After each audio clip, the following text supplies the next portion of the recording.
ફસાઈ દ્વારા ઈટ right India અભિયાન હેઠળ અમદાવાદમાં રાજ્ય સ્તરીય પરામર્શ બેઠક યોજાઈ.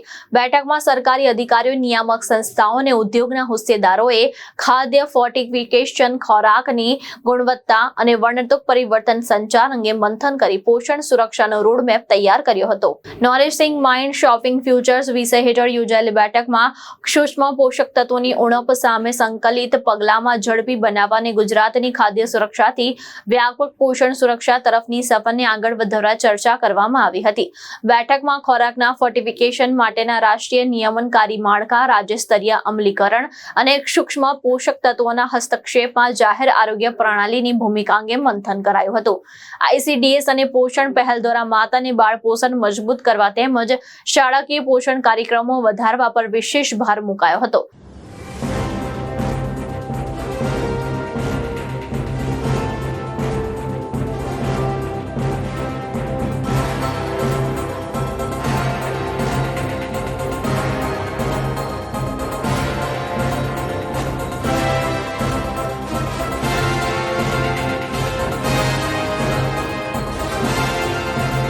અશ્વિન લિંબાચિયા, દ્રષ્ટિકોણ ન્યૂઝ, અમદાવાદ.